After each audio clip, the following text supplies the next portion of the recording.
আপনাদের অনেক অনেক প্রীতি আর শুভেচ্ছা। আশা করি ভালো আছেন। শুরু করছি বাংলাদেশ বেতার রাজশাহী কেন্দ্রের শ্রোতানন্দিত বিতর্ক প্রতিযোগিতার অনুষ্ঠান আমরাই সেরা। আমন্ত্রণ আমাদের আজকের অনুষ্ঠানে। কলেজ ও বিশ্ববিদ্যালয় পর্যায়ের শিক্ষার্থীদের নিয়ে আমাদের এই বিতর্ক অনুষ্ঠান। শ্রোতা, আজ আপনারা দেখছেন এবং শুনছেন প্রাথমিক রাউন্ড শেষ দুটি দলের বিতর্ক। আজ আমাদের বিতর্কের বিষয় জনসচেতনতায় দুর্যোগ প্রতিরোধের প্রধান অবলম্বন। বিষয়টির পক্ষে বলবে বরেন্দ্র বিশ্ববিদ্যালয় রাজশাহী, বিপক্ষে রাজশাহী প্রকৌশল ও প্রযুক্তি বিশ্ববিদ্যালয় রুয়েট। স্বাগত দুটি দলের তার্কিক বন্ধুদের। শ্রোতা, সনাতন পদ্ধতির এই বিতর্ক অনুষ্ঠানে বিচারক হিসেবে আমাদের মাঝে উপস্থিত আছেন প্রফেসর ডক্টর সাজ্জাদ বকুল, গণযোগাযোগ ও সাংবাদিকতা বিভাগ, রাজশাহী বিশ্ববিদ্যালয়। আছেন জনাব মোহাম্মদ আবু সাইদ, সম্মানিত যুগ্ম জেলা ও দায়রা জজ, রাজশাহী। এবং আছেন অনুষ্ঠানটির মডারেটর ও বিচারক, বাংলাদেশ বেতার রাজশাহী কেন্দ্রের উপ আঞ্চলিক পরিচালক মোহাম্মদ মনিরুল হাসান, প্রযোজক মোহাম্মদ মাসুম পারভেজ এবং আমরাই সেরা অনুষ্ঠানটির সঞ্চালনায় আব্দুর রহমান মাসুম। প্রথমেই বিতর্ক প্রতিযোগিতার সংক্ষিপ্ত নিয়মকানুন সম্পর্কে বলছেন সম্মানিত বিচারক ও মডারেটর মোহাম্মদ মনিরুল হাসান। প্রিয় বিতর্কবৃন্দ, তোমাদের সবাইকে স্বাগত জানাচ্ছি বাংলাদেশ বেতার রাজশাহী কেন্দ্রের এই সবুজ প্রান্তরে। আমাদের আজকের বিতর্কের বিষয় জনসচেতনতাই দুর্যোগ প্রতিরোধের প্রধান অবলম্বন। আজকে তোমরা দুটি দল অংশগ্রহণ করতে যাচ্ছ। পক্ষ দল বরেন্দ্র বিশ্ববিদ্যালয় এবং বিপক্ষ দল Rajshahi university of engineering and technology. প্রথমেই আমি বিতর্কের কিছু সংক্ষিপ্ত নিয়মকানুন তোমাদের জানিয়ে দিচ্ছি। আমাদের আজকের বিতর্কের বিষয়টি 30 নম্বরের মধ্যে মূল্যায়ন করা হবে। উচ্চারণ 10, তথ্য এবং তথ্য উপত্যের উপস্থাপনা 10 এবং যুক্তিখণ্ডন 10। এই টোটাল 30 নম্বরে তোমাদের ব্যক্তিগত বিতর্কের মূল্যায়ন করা হবে। এছাড়াও যুক্তিখণ্ডন পর্বে দলনেতারা 10 নম্বরের মধ্যে যুক্তিখণ্ডন করতে পারবেন। সেক্ষেত্রে সেই 10 নম্বরের যে নাম্বার মূল্যায়নটা করা হবে সেটি দলীয় নাম্বারের সাথে যোগ হবে, ব্যক্তিগত নাম্বারের সাথে যোগ হবে না। এবং প্রতি বিতর্কিক 3 মিনিট করে সময় পাবে। যেহেতু এটি একটি সনাতনী ফরম্যাট বিতর্ক, প্রথম 2 মিনিটে প্রথম সতর্ক সংকেত এবং তৃতীয় মিনিটে চূড়ান্ত সতর্ক সংকেত দেওয়া হবে। এবং যুক্তিখণ্ডন পর্বে দলনেতা 2 মিনিট করে সময় পাবে। 1.5 মিনিটে প্রথম সতর্ক সংকেত এবং দ্বিতীয় মিনিটে চূড়ান্ত সতর্ক সংকেত দেওয়া হবে। আশা করি তোমরা তোমাদের মেধা, দক্ষতা, যোগ্যতা দিয়ে আজকে বিতর্ক করবে এবং আমরা সেটি উপভোগ করব। ধন্যবাদ সবাইকে। প্রিয় শ্রোতা, যাওয়া যাক বিতর্কের মূল পর্বে। প্রথমেই পক্ষ দল বরেন্দ্র বিশ্ববিদ্যালয় রাজশাহীর প্রথম বক্তা আব্দুল কাইয়ুমকে আমন্ত্রণ জানাচ্ছি। মাননীয় মডারেটর, আমার বন্ধু কক্সবাজার সমুদ্র সৈকতে ঘুরতে যায় এবং সেখানে সে ঘূর্ণিঝড় আমফানের কবলে পড়ে। সেখানে 8 নং বিতর্ক 8 নং সংকেত দেখানো হয়, কিন্তু আমার বন্ধু 8 নং সংকেত উপেক্ষা করে সে সমুদ্র দেখতে যায় যে আসলেই 8 নং বিপদ সংকেতটা দেখতে কেমন। আসলে আমাদের আশেপাশে এরকম অনেকেই আছে যারা এই জনসচেতনতার অভাবেই বিভিন্ন রকম দুর্যোগের কবলে পড়ে যাচ্ছে। এর জন্য আমাদের প্রয়োজন ব্যাপক জনসচেতনতা। ধন্যবাদ মাননীয় মডারেটর, বিজ্ঞ বিচারক মণ্ডলী। আজকের বিতর্ক প্রতিযোগিতার বিষয় নির্ধারণ করা হয়েছে জনসচেতনতায় দুর্যোগ প্রতিরোধের প্রধান অবলম্বন। আমি ও আমার দল আজকে এই বিতর্কের পক্ষে অবস্থান করছি। আমি প্রথম বক্তা বিষয়টি সংজ্ঞায়িত করে যাব এবং দ্বিতীয় বক্তা বিষয়টি তথ্য উপাত্ত দিয়ে বিশ্লেষণ করে যাবেন এবং আমাদের দলনেতা উপযুক্ত যুক্তি তর্ক দিয়ে এটি প্রমাণ করে যাবেন যে আসলেই জনসচেতনতাই দুর্যোগ প্রতিরোধের প্রধান অবলম্বন। মাননীয় মডারেটর, জনসচেতনতা এখানে দুটি শব্দ আছে। আমরা জন বলতে বুঝি মানুষকে, আর সচেতনতার মূল বিষয় হচ্ছে প্রথমত তথ্য জানা, সেই তথ্য উপলব্ধি করা এবং সেই তথ্যের সঠিক ব্যবহার করা। সুতরাং জনসচেতনতার বলতে আমরা বুঝি নিজের জ্ঞানকে সবসময় জাগ্রত রাখা এবং নিজের দ্বারা অন্যের যেন ক্ষতি না হয় সেই বিষয়ে লক্ষ্য রাখা। এরপরে আসে যে বিষয়টি, সেটা হচ্ছে দুর্যোগ। আসলে দুর্যোগ হলো এমন একটি গুরুতর সমস্যা যেটি স্বল্প বা দীর্ঘ সময়ে সংগঠিত হয়ে থাকে এবং এর ফলে অনেক যান এবং মালের ক্ষয়ক্ষতি হয়ে থাকে। মাননীয় সভাপতি, আমরা বলছি না যে দুর্যোগ প্রতিরোধের একমাত্রই অবলম্বন জনসচেতনতা আমরা বলছি অনেক উপায় থাকতে পারে, কিন্তু জনসচেতনতাই প্রধান অবলম্বন। মাননীয় মডারেটর, আমরা লক্ষ্য করলে দেখতে পারি যে দুর্যোগ সাধারণত দুই ধরনের হয়ে থাকে। একটি প্রাকৃতিক দুর্যোগ, অন্যটি হচ্ছে মানবসৃষ্ট দুর্যোগ। মাঝে মধ্যে প্রকৃতির বিরূপ রূপ ধারণ করে রূঢ় রুষ্ট হয়, যাকে আমরা প্রাকৃতিক দুর্যোগ বলে থাকি, যেমন ঘূর্ণিঝড়, কালবৈশাখী ঝড় সহ প্রভৃতি রয়েছে। কিন্তু প্রাকৃতিক দুর্যোগ বা বিপর্যয় প্রত্যক্ষ বা পরোক্ষভাবে মানবসৃষ্ট দুর্যোগের উপর নির্ভরশীল। আমরা যখন নিজেরাই প্রাকৃতিক ভারসাম্য নষ্ট করি, প্রকৃতির স্বাভাবিক চলন প্রক্রিয়া কৃত্রিম বাধার সৃষ্টি করি, তখনই প্রাকৃতিক বিপর্যয় দেখা যায়। মানবসৃষ্ট দুর্যোগের মধ্যে অন্যতম হলো নদী ভরাট করা, যার মাধ্যমে বন্যা ব্যাপকভাবে দেখা দিচ্ছে এবং পানি দূষণের ফলে ছড়িয়ে পড়ছে বিভিন্ন ধরনের মরণব্যাধি রোগ। অপরিকল্পিতভাবে স্থাপনার মাধ্যমে ভূমিকম্প দেখা দেয় ব্যাপক প্রাণহানি। পাহাড় কাটার ফলে দেখা দিচ্ছে ভূমিধস এবং অতিরিক্ত জীবাশ্ম জ্বালানি ব্যবহার ও বন উজাড় করে ফেলার জন্য কার্বনের পরিমাণ যে হারে বাড়ছে, এতে জলবায়ুর ব্যাপক পরিবর্তন হচ্ছে।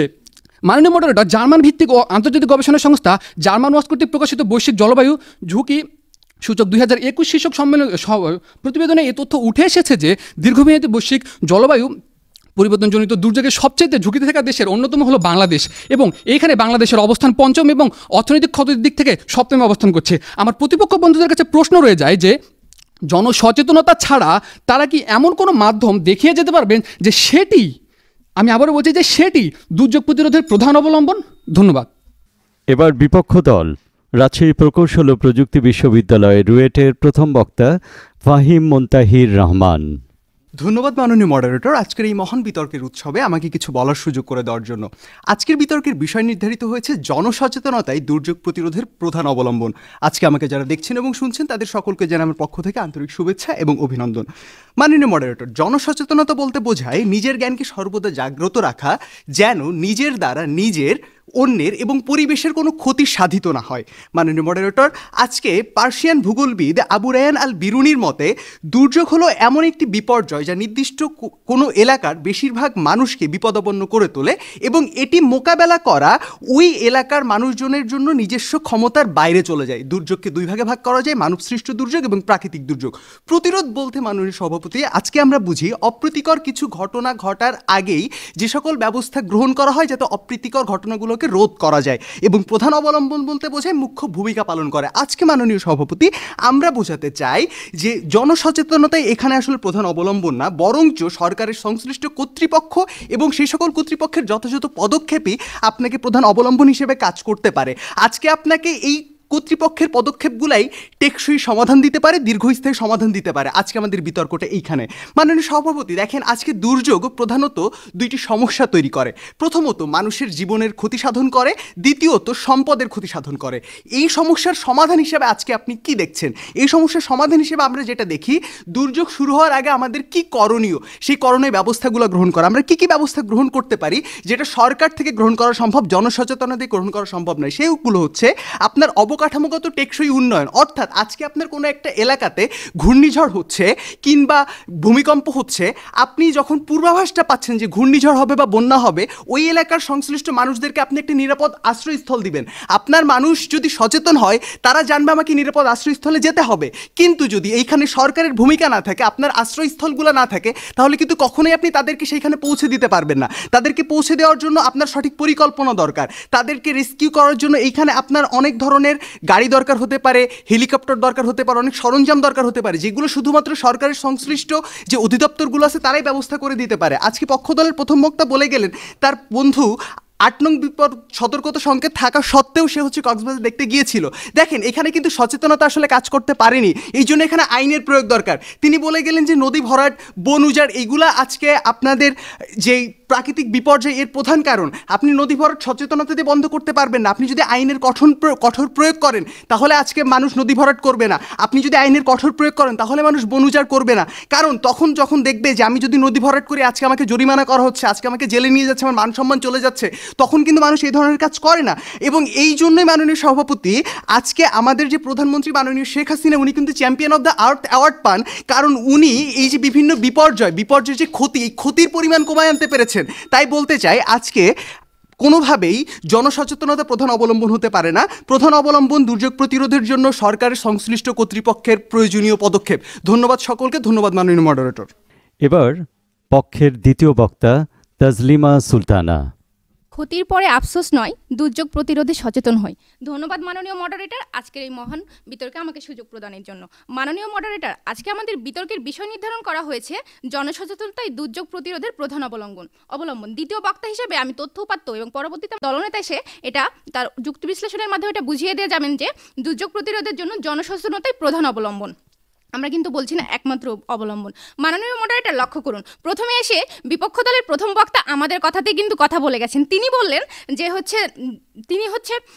যে সচেতনতা বলতে কি বোঝায়, যেটার মাধ্যমে আমরা নিজের দ্বারা নিজের, অন্যের এবং পরিবেশের ক্ষতি না করি। কিন্তু পরবর্তীতেই তিনি বললেন যে দুর্যোগ দুই ধরনের, একটি হচ্ছে প্রাকৃতিক দুর্যোগ আর একটি মানবসৃষ্ট দুর্যোগ। তার মানে সেখানে তো মানবসৃষ্ট দুর্যোগ সেটা তো আমরাই করছি, তাই না মাননীয় মডারেটর? আর তিনি বলে গেলেন যে সরকারের ঘূর্ণিঝড়ে যে আশ্রয় কেন্দ্রের কথা। মাননীয় মডারেটর, জনগণ যদি সচেতন না হয়, জনগণ যদি এটা না বোঝে যে ঘূর্ণিঝড় আসলে আমাদের আশ্রয় কেন্দ্রে যেতে হবে, তাহলে তারা কিভাবে সেখানে যাবে? আইন প্রয়োগের মাধ্যমে কি আপনি তো জোর করে সেখানে নিয়ে যেতে পারবেন না। মাননীয় মডারেটর, লক্ষ্য করুন, পৃথিবীর অন্যান্য দেশের চাইতে বাংলাদেশে আমরা বর্তমানে দুর্যোগের পরিমাণটা অনেক বেশি দেখছি। এর প্রধান একটি কারণ হচ্ছে আমাদের যে মানুষদের যে উদাসীনতা। আমরা কিন্তু এই সচেতন না, আমরা অনেকেই কিন্তু আমরা দুর্যোগকে তুচ্ছভাবে দেখি, যার ফলে আমাদের দেশে কিন্তু দুর্যোগের জন্য অনেক ক্ষতি হচ্ছে। প্রতি বছর দেখা যায় বাংলাদেশের প্রায় 22% মানুষ প্রত্যক্ষ এবং পরোক্ষভাবে এই বিভিন্ন দুর্যোগের জন্য মারা যান। সাম্প্রতিক সময়ে আমাদের দেশের খুবই ভয়াবহ একটি দুর্যোগ হচ্ছে বজ্রপাত। মাননীয় মডারেটর, একটু লক্ষ্য করলে দেখা যাবে যে পুরো পৃথিবীতে সারা বছরে গড়ে 24,000 মানুষ শুধু এই বজ্রপাতেই মারা যায়, এবং বাংলাদেশে 2010 থেকে 2017 সালে এটার সংখ্যা ছিল 1800, অর্থাৎ 1800 লোক শুধুমাত্র বজ্রপাতের কারণে বাংলাদেশে মারা গিয়েছিল।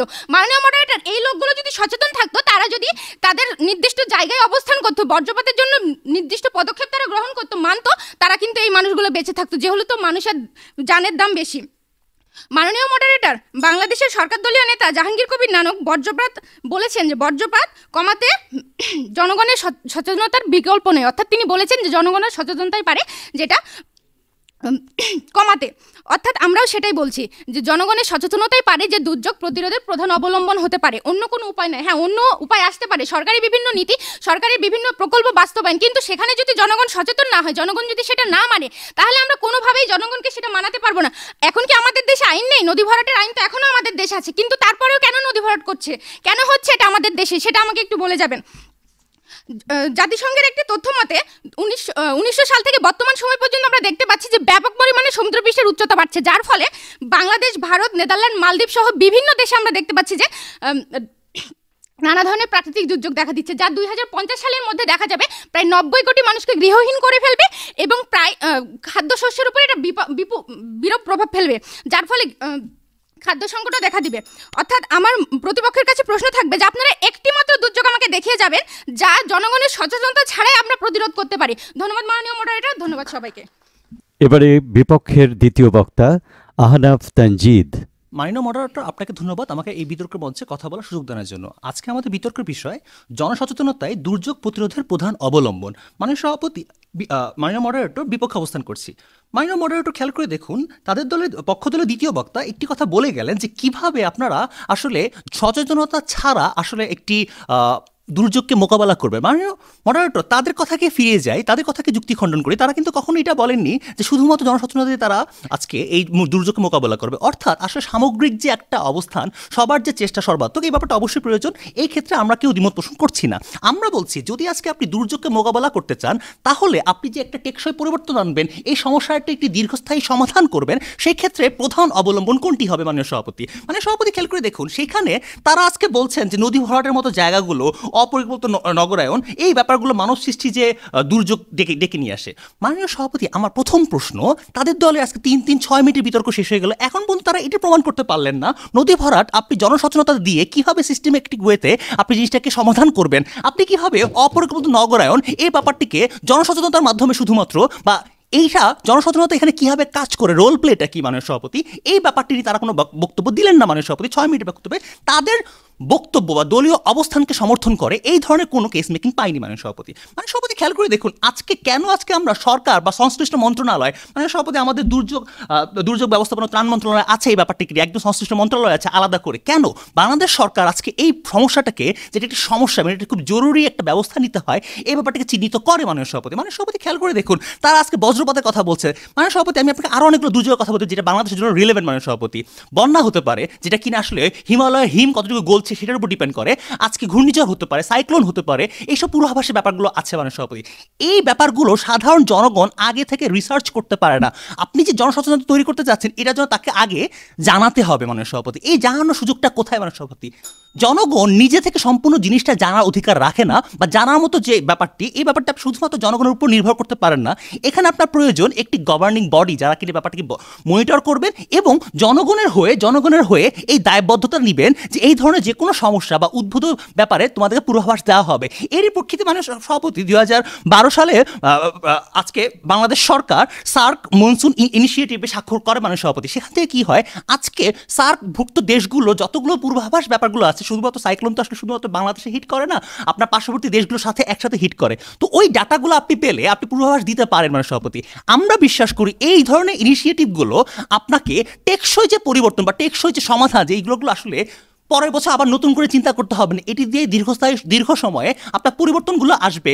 আপনি খুব দ্রুত এই ব্যাপারগুলোকে অবস্থান করতে পারবেন, এগুলোর জন্য পরিকল্পনা করতে পারবেন, এগুলোর উপর ভিত্তি করে মানে সভাপতি। কারণ আপনার রিসোর্স লিমিটেড, তৃতীয় বিশ্ব দেশ হিসেবে আপনার রিসোর্স লিমিটেড, তাই এই ডাটার উপর ভিত্তি করে, এই তথ্যের উপর ভিত্তি করে আপনাকে এই অবস্থানগুলো নিতে হবে। তাই আমরা বিশ্বাস করি আজকে যদি আপনি একটি টেকসই পরিবর্তন চান, তাহলে আপনাকে এই ধরনের অবকাঠামোগত পরিবর্তনগুলো আনতে হবে, প্রস্তুতি আনতে হবে, এবং সেগুলো দেখলে জনগণ সচেতনতার মেইন তাড়নাটা পাবে মাননীয় সভাপতি। তাই আমরা বলতে চাই আজকে এটি কোনোভাবে প্রধান অবলম্বন হতে পারে না। ধন্যবাদ।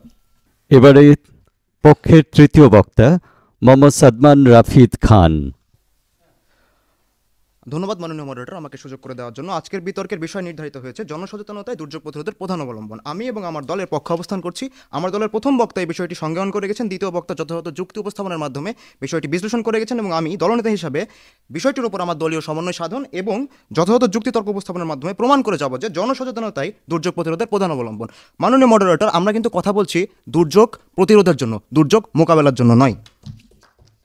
2017 সালে প্রকাশিত সিসমোলজিক্যাল রিসার্চ লেটার্স জার্নালের সমীক্ষা অনুযায়ী ভূমিকম্পের জন্য যে কারণটা সবথেকে বেশি দায়ী, তা একটি মানবসৃষ্ট কারণ, তা হচ্ছে মাইনিং। আমরা ভূপৃষ্ঠ থেকে বিভিন্ন ধরনের খনিজ পদার্থ অবৈধভাবে উত্তোলন করছি, যার কারণে ভূমিধস হয়ে ভূমিকম্প সৃষ্টি হচ্ছে। সেই রিসার্চ সমীক্ষায় বলা হয়েছিল 2017 সালে মোট 271টি ভূমিকম্প সংঘটিত হয়েছে খনি অঞ্চলের আশেপাশে। আমরা এ থেকে প্রতিরোধ পাওয়ার জন্য মানুষকে বোঝাতে পারি যে ভূমিকম্প হলে উত্তেজিত না হয়ে সাবধানে সতর্কতা অবলম্বন করতে হবে।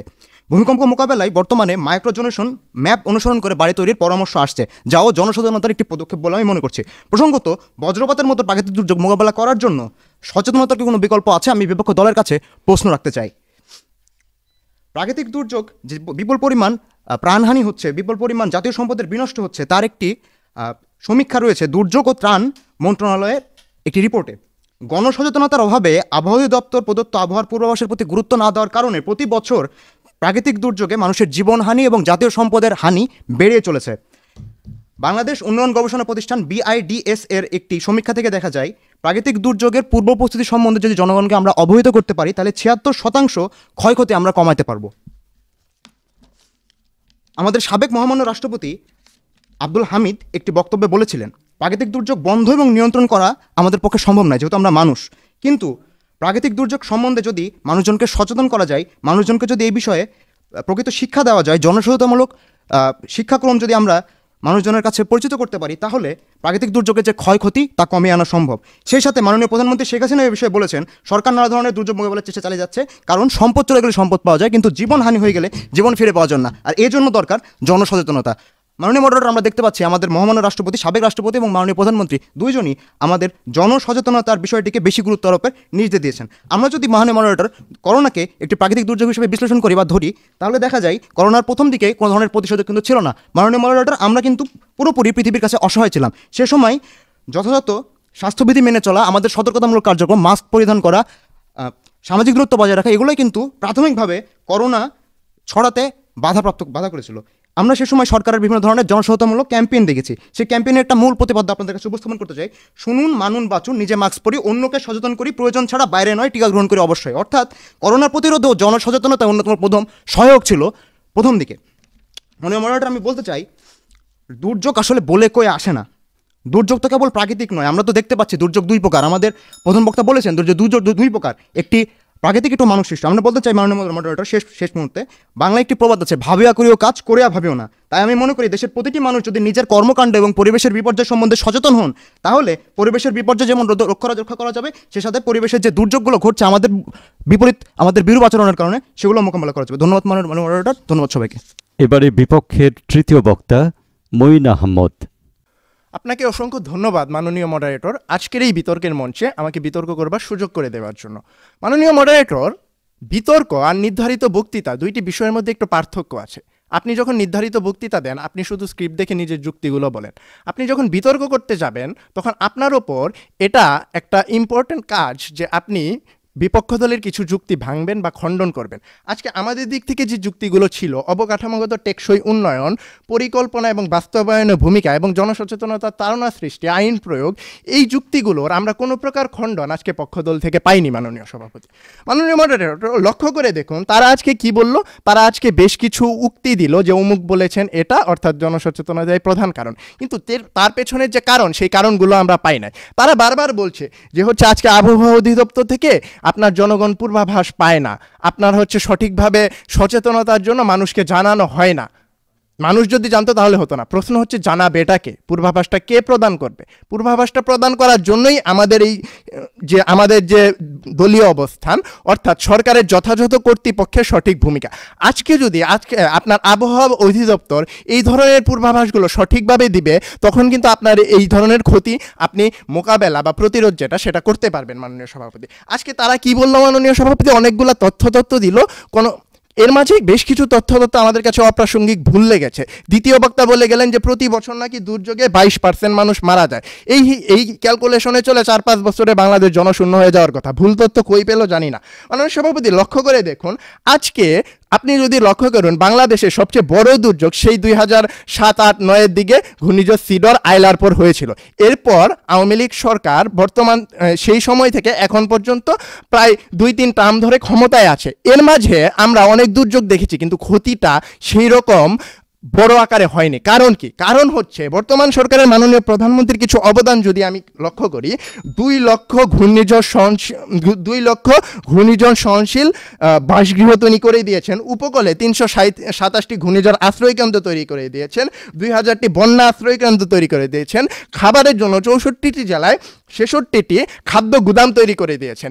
এই যে সরকারের পদক্ষেপ, এই পদক্ষেপগুলোর কারণেই কিন্তু আমরা সুদীর্ঘ 10 থেকে 15 বছর হয়ে গেছে সেই সিডর আইলার পর আর এই দুর্যোগের জন্য তেমন ব্যাপক হারে মহামারী বা ব্যাপক হারে মানুষের মৃত্যু দেখতে পারিনি। অর্থাৎ এটি কিন্তু প্রমাণ হয়, আমরা প্রমাণ করেই দিয়ে গেলাম যে সরকারের যথাযথ কর্তৃপক্ষ যখন অবদান রাখতে পারে, তখন এই ধরনের দুর্যোগগুলো প্রতিরোধ করা আপনার পক্ষে সম্ভব হয়। শুধুমাত্র জনসচেতনতা দিয়ে আপনি সেই বড় বড় রাঘব বোয়ালদের ধরতে পারবেন না, কারণ আপনার জনগণ সচেতন। কিন্তু একজন বড় শিল্পপতি যে কিনা অনেক প্রভাবশালী, তার কিন্তু আপনি দেখবেন সে প্রভাব খাটিয়ে অনেক পরিবেশ বিরোধী কাজ করতে পারে, সেই জায়গায় আপনার জনগণের ওই আইন প্রয়োগের ক্ষমতাটা নাই। কিন্তু আপনার দেশের সরকার যখন সেই ধরনের আইন প্রয়োগের মতো কাজগুলা করে, যেটা আমরা দেখেছি যে সরকার যখন গণহারে এসব মাদকের বিরুদ্ধে যুদ্ধ ঘোষণা করেছিল, মানুষজনকে এইসব অপরাধীদেরকে ধরে আনছিল, তখন কিন্তু এই ধরনের প্রতিরোধ করাগুলো সম্ভব হয়েছে। তাই মাননীয় মডারেটর, দাবি জানাই যেন এই যে আজকের এই বিতর্কে জনসচেতনতা নয়, বরং সরকারের যথাযথ কর্তৃপক্ষের অবদানই দুর্যোগ প্রতিরোধের প্রধান অবলম্বন। ধন্যবাদ মাননীয় মডারেটর, বিচারক মণ্ডলী, এবং ধন্যবাদ সবাইকে। শ্রোতা, জমে উঠেছে আজকের বিতর্ক এবং প্রত্যেকের বক্তব্য শেষে এখন 2 দলের দলনেতা যুক্তি খণ্ডনের পালা। প্রথমে আসছেন পক্ষ দলের দলনেতা মোহাম্মদ সাদমান রাফিদ খান। ধন্যবাদ মাননীয় মডারেটর, আবার আমাকে সুযোগ করে দেওয়ার জন্য। আমরা কিন্তু আইনের কথা শুনলাম। মাননীয় মডারেটর, আইন কিন্তু মানুষের জন্য। আমরা যে আইন মানবো, আইনটা মানার জন্য আমাদের যে উপলব্ধি, সেটা কিন্তু আসবে জনসচেতনতা থেকে অবশ্যই। আমাদের বিপক্ষ দলের দলনেতা বলে গেছেন যে দুর্যোগ প্রতিরোধে বিভিন্ন ধরনের আশ্রয়কেন্দ্র তৈরি হয়েছে, বিভিন্ন ধরনের পদক্ষেপ সরকার নিয়েছে। এসব পদক্ষেপগুলো মানুষজনকে জানানোর জন্য সরকার কিন্তু একটা বিশেষ দিনকে দুর্যোগ প্রস্তুতি দিবস হিসেবে ঘোষণা করেছে, 10 মার্চ। এই সমস্ত দিবসগুলোর প্রধান যে উদ্দেশ্য থাকে জনগণকে বিভিন্ন ধরনের সেমিনার, বিভিন্ন ধরনের আলোচনা সভা মাধ্যমে সচেতন করা। এছাড়াও ফায়ার সার্ভিস কর্তৃক পালিত হয় ফায়ার সার্ভিস ও সিভিল ডিফেন্স সপ্তাহ। এই সপ্তাহগুলোকে আমরা মানুষজনকে এই বিভিন্ন ধরনের প্রাকৃতিক দুর্যোগ, সেটা হতে পারে প্রাকৃতিক, মানবসৃষ্ট, সেগুলো থেকে বেঁচে থাকার মাধ্যম, সেগুলো যেন আমাদের বিরূপ কর্মকাণ্ডের দ্বারা না ঘটে, সেগুলো আমরা শিক্ষা দেওয়ার একটা মাধ্যম দেখতে পাই। এছাড়াও বিভিন্ন ধরনের উন্নয়ন সহযোগী সংস্থা যেমন জাইকা, রেড ক্রিসেন্ট, বিশ্ব ব্যাংক, এগুলো কিন্তু মানুষজনকে সচেতন করার জন্য প্রায় গত 50 বছর ধরে কাজ করে যাচ্ছে আমাদের দেশে। মাননীয় মডারেটর, আমাদের সরকার কিন্তু বিভিন্ন ধরনের ক্যাম্পেইন চালায় মানুষজনকে সচেতন করার জন্য।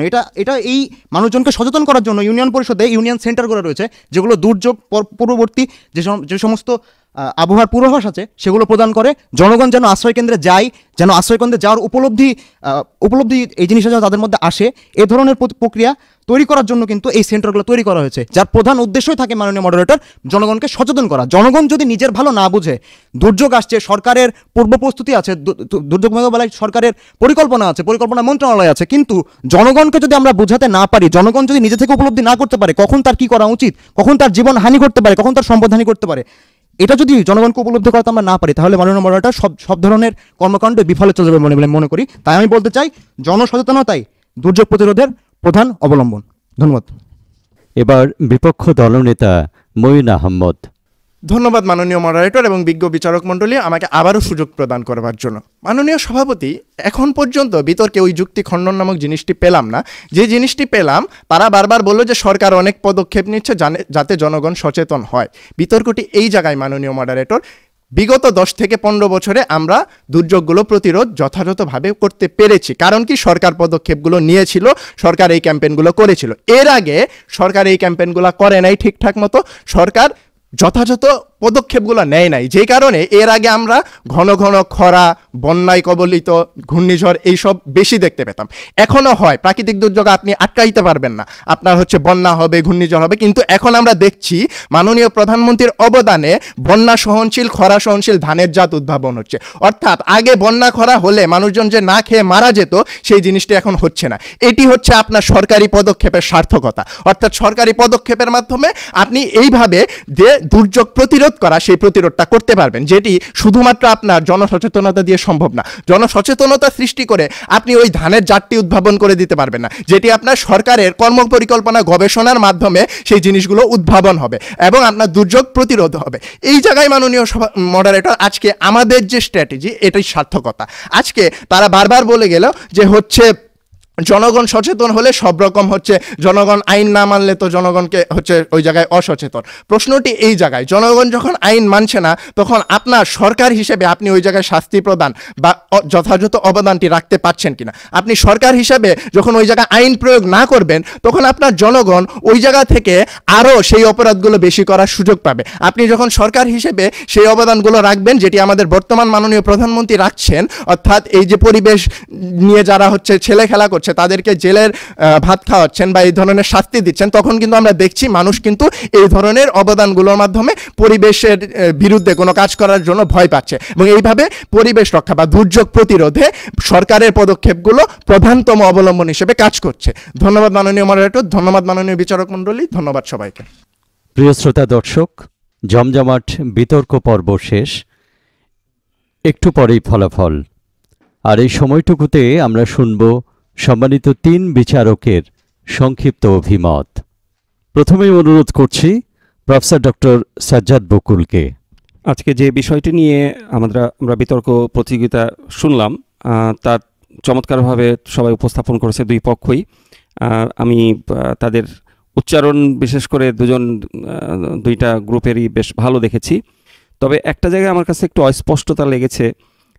বিতর্কের যে মূল বিষয় যে প্রতিরোধ আর মোকাবিলা, যদিও বিপক্ষ দলের একজন বক্তা শুরুতে বলে গেছেন যে দুটো আলাদা জিনিস। আমরা বলছি প্রতিরোধ নিয়ে, তো প্রতিরোধ আর মোকাবিলা কিন্তু 2 রকম জিনিস।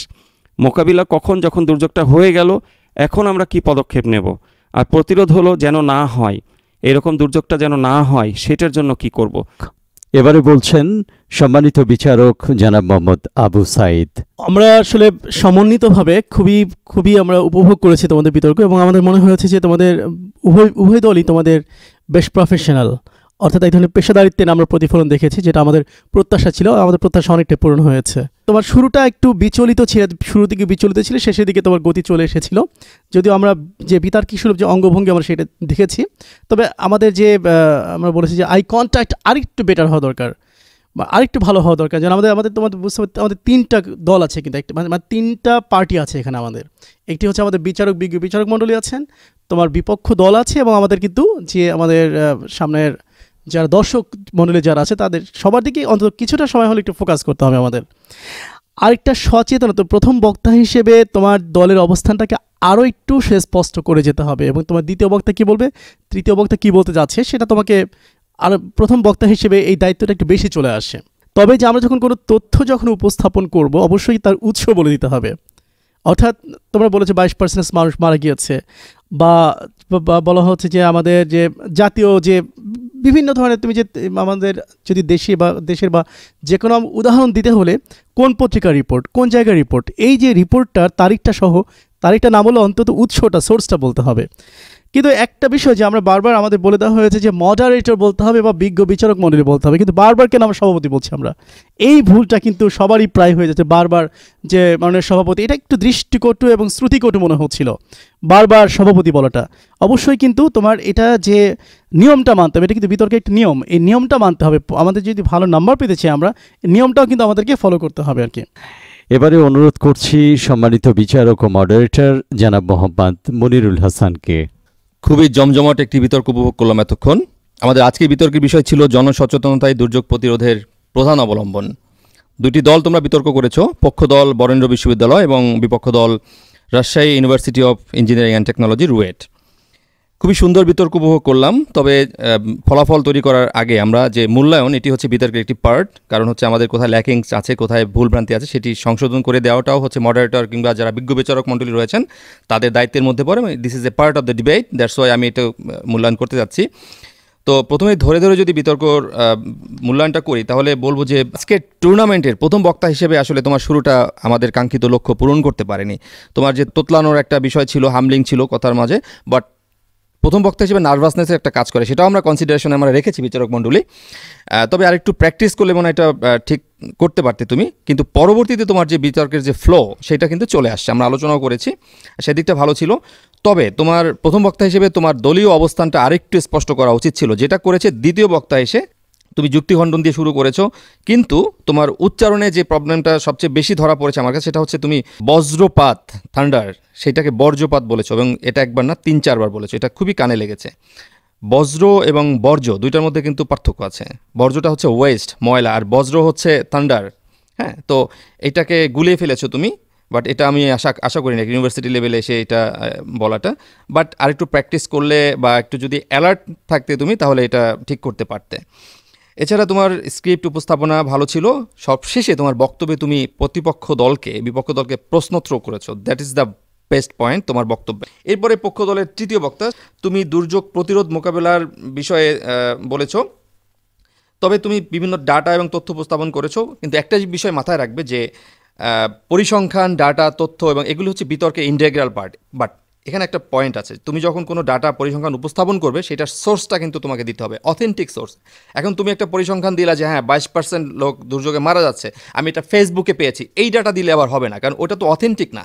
তোমাকে সরকারের যে সুনির্দিষ্ট বডি রয়েছে, যার দায়িত্বশীল মন্ত্রণালয় রয়েছে, কিংবা তার যে অ্যাফিলিয়েটসগুলি রয়েছে, অধিদপ্তরগুলি রয়েছে, তাদের কাছ থেকে, তাদের ওয়েবসাইট থেকে, তাদের যে বুকলেটগুলি রয়েছে, সেখান থেকে যদি ডাটা কালেক্ট করতে পারো, কিংবা কোনো পত্রিকায় ন্যাশনাল নিউজে আসছে এরকম কোনো সোর্স থেকে যদি ডাটা নিতে পারো, কিংবা ইন্টারন্যাশনাল জার্নাল থেকে যদি নিতে পারো, সেটা কিন্তু তোমার বক্তব্যকে কিংবা তোমার যে পরিসংখ্যান সেটিকে স্ট্রং করবে, প্লাস তোমার বক্তব্যকে শানিত করবে। এই বিষয়টা মাথায় রাখবে। কিন্তু তোমার যে পরিসংখ্যান দিয়েছো, সেক্ষেত্রে কিন্তু ডাটার উল্লেখ ছিল না, কিংবা সোর্সের উল্লেখ ছিল না। আশা করি পরবর্তীতে এই বিষয়টা মাথায় রাখবে। এরপরে তুমি সবশেষে বলেছো যে সরকারি সচেতনতা এবং কার্যক্রম, এই বিষয়ের চেয়ে জনসচেতনতা হচ্ছে দুর্যোগ প্রতিরোধের প্রধান বিষয়। দুর্যোগ প্রতিরোধ করার ক্ষেত্রে জনসচেতনতা হচ্ছে মেইন বিষয়। এই বিষয়টি তোমার বক্তব্যে তুমি এস্টাবলিশ করার চেষ্টা করেছো। যাই হোক, সব মিলে তোমাদের দলীয় অবস্থান এবং বক্তব্য ভালো হয়েছে। এরপরে যদি আমি আসি বিপক্ষ দলের ক্ষেত্রে, বিপক্ষ দলের প্রথম বক্তা, তোমার শুরুটা চমৎকার ছিল। তুমি সংজ্ঞায়ন, দলীয় অবস্থান, বিষয় বিভাজন, তুমি প্রথম বক্তা হিসেবে এটা খুব যথাযথভাবে করতে পেরেছো, আমার কাছে মনে হয়েছে আজকে।